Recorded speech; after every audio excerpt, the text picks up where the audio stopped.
January 24th, 2026, 11:10 a.m. Hawaiian Standard Time. Lava fountains explode 260 feet into the sky from two vents inside Halemaʻumaʻu crater. Within 8 hours, 14 million cubic yards of molten rock surge across the crater floor. Volcanic debris rains down on communities across the Big Island. From Volcano Village to Hilo to Hawaiian Paradise Parks, residents wake to find their cars, their rooftops, and their swimming pools coated in volcanic glass. This is episode 41. And it is just the latest in a relentless sequence of eruptions that has kept Hawaii on edge since December 23, 2024. In less than 50 days, Kilauea has erupted 41 separate times. Each episode brings towering lava fountains. Each episode spreads toxic gas across populated areas. Each episode serves as a reminder that this volcano never truly stops. Now, Hawaiian Volcano Observatory scientists are watching their instruments with growing concern. Inflation is building again. Glow has returned to both vents. Seismic tremor pulses beneath the summit. The forecast window for episode 42 opens on February 13th. Peak probability falls between February 14th and 16th. But here is what monitoring teams understand that most people do not. The current eruption is not the threat. The current eruption is contained within Hawaii Volcanoes National Park. The lava has not threatened homes. The fountains, while spectacular, have remained within the caldera. The real question is what happens when this pattern changes? Because Kilauea has shifted before, and when it shifted in 2018, it destroyed 700 homes, displaced 2,000 people, and reshaped the island in ways that communities are still recovering from today. The summit is building pressure. The rift zones remain connected, and the volcano that has erupted 41 times in 50 days shows no signs of stopping. Kilauea is not an ordinary volcano. Located on the southeastern shore of Hawaii Island, it sits directly above the Hawaiian hotspot, a plume of magma rising from deep within the Earth's mantle. This hotspot created every island in the Hawaiian chain over millions of years. Kilauea is its youngest and most active product. The volcano has been erupting nearly continuously since 1983. For 35 years, the Pu'u vent on the East Rift Zone fed a slow, steady flow of lava that periodically threatened communities, but generally behaved predictably. Scientists monitored. Residents adapted. Life continued in the shadow of an active volcano. Then came 2018. On April 30th, the crater floor at Pu'u'o'o collapsed. Magma that had been feeding the vent for decades suddenly migrated underground, traveling downrift toward populated areas. Over the next 3 days, seismometers recorded hundreds of small earthquakes as the molten rock pushed through subterranean conduits. On May 3rd, a fissure opened in Leilani Estates. The subdivision sat directly on the lower East Rift Zone, in Lava Flow Hazard Zone 1. This designation means new eruptive vents can open anywhere, at any time. Residents knew the risk when they purchased property. The real estate was affordable precisely because of that risk. What followed was the most destructive eruption in Kilauea's modern history. Over 3 months, 24 fissures opened across Lower Puna. Fissure 8, located on Luana Street in Leilani Estates, became the dominant vent. It produced lava fountains reaching 330 feet. Flow fronts advanced as fast as 76 meters per hour. The molten rock moved with a purpose that seemed almost intentional, consuming everything in its path. By August 9th, when the eruption finally ceased, the statistics told a story of catastrophe.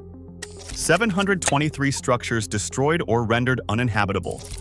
612 homes lost in Leilani Estates alone. Entire neighborhoods erased. Kapoho Vacation Land, Lanepuna Gardens, Kapoho Beach Lots, gone. 13.7 square miles, inundated with lava. 32 miles of roads buried.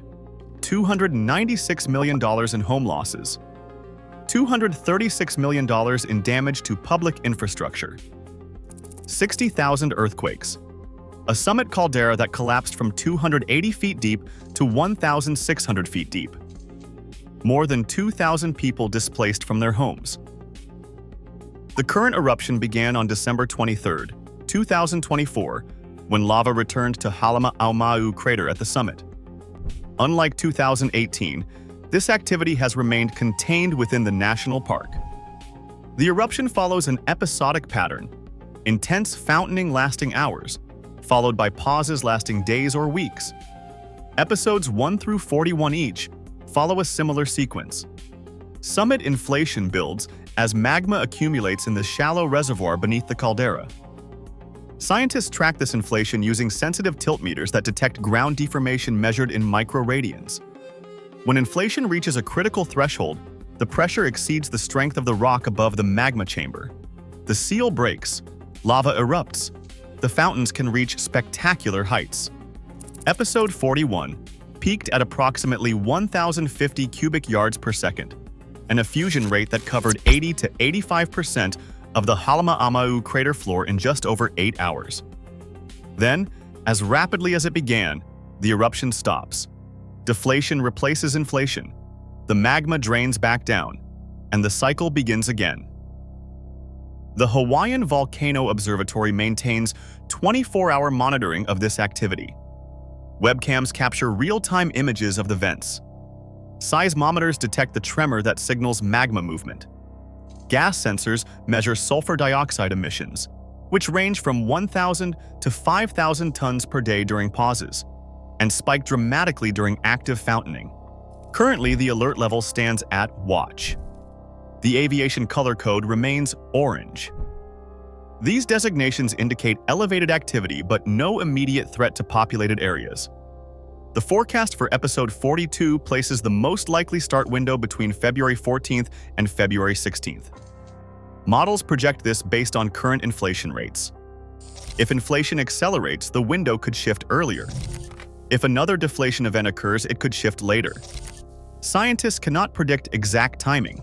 They can only watch the instruments and issue warnings when patterns suggest imminent activity. The summit eruption is not dangerous in the traditional sense. Lava fountains contained within a national park caldera do not directly threaten homes or lives. The park remains open. Visitors gather at overlooks to watch the spectacle. Photographers capture images that circulate worldwide. But volcanic hazards extend far beyond flowing lava. Volcanic gas presents the most immediate threat to surrounding communities. Kilauea releases massive quantities of sulfur dioxide during both active and quiescent periods. This gas reacts with sunlight, oxygen, and moisture to form volcanic smog known locally as VOG. VOG degrades AIR quality across the Big Island and can drift to neighboring islands depending on wind patterns. It causes respiratory irritation, headaches, and eye burning. Individuals with asthma or other respiratory conditions face elevated risk. The elderly and children are particularly vulnerable. During episode 41, sulfur dioxide emission rates reached 5,000 tons per day. Light and variable winds concentrated the pollution near the summit and in downwind communities. The National Weather Service issued advisories. Residents were warned to limit outdoor exposure. Tephra presents another hazard.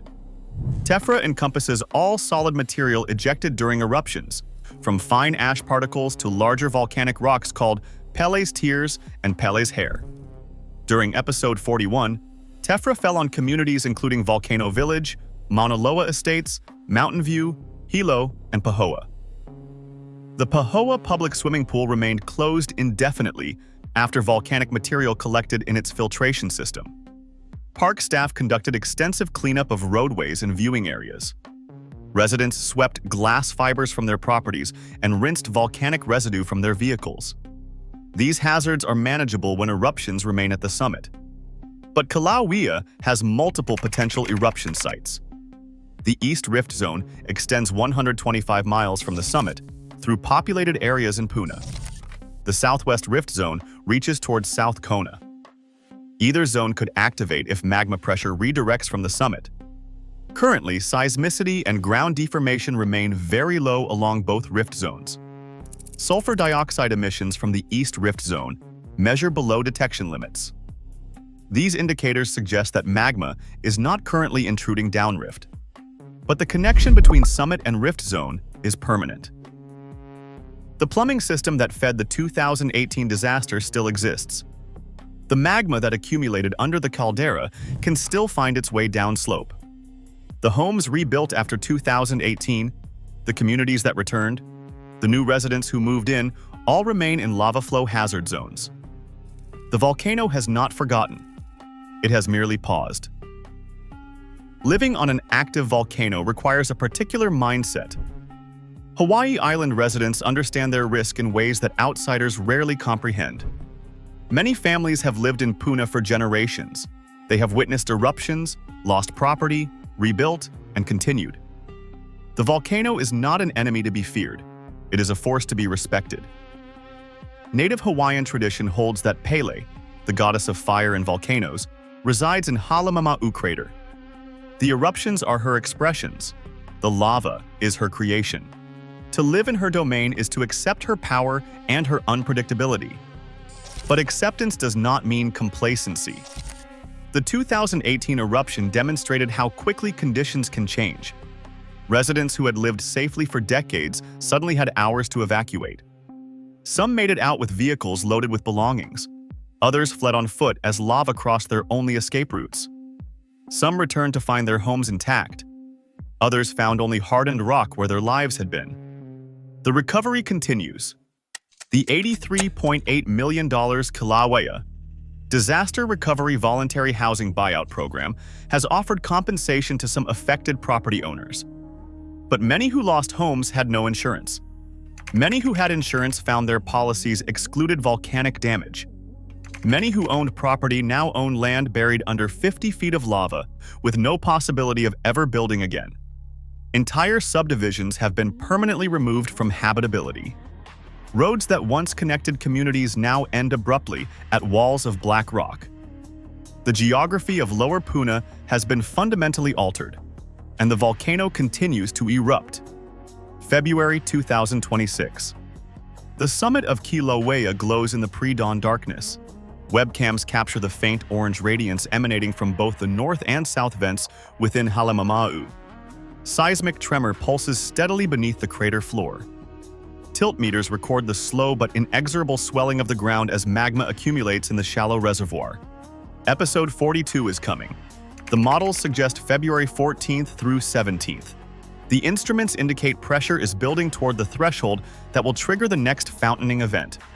When it begins, tourists will gather at overlooks. Photographers will capture stunning images. News organizations will broadcast footage of lava arcing into the night sky. The spectacle will attract attention from around the world. And then it will stop. The fountains will subside. The deflation will begin. The pause will set in. And the cycle will repeat. Episode 43, Episode 44, Episode 45. Each one a reminder that this volcano operates on timescales that humans cannot control or predict with precision. The Hawaiian Volcano Observatory will continue monitoring. Scientists will refine their models and update their forecasts. Emergency managers will maintain their readiness plans. And residents of the Big Island will continue living their lives in the shadow of one of Earth's most active volcanoes. The current eruption is contained. The current eruption is manageable. The current eruption poses limited threat to communities. But Kilauea has shown what it can do. The 2018 disaster proved that conditions can change with terrifying speed. Magma can migrate. Fissures can open. Lava can flow through neighborhoods before evacuation orders can even be issued. 700 homes destroyed. 2,000 people displaced. $500 million in damage. An entire district reshaped. That was one eruption. One shift in the volcanic plumbing system. One reminder that living on an active volcano carries risks that can never be fully eliminated. Now the volcano erupts again, and again, and again. 41 episodes since December 23rd. Episode 42, Imminent. No end in sight. The scientists watch their instruments. The residents watch the glow on the horizon.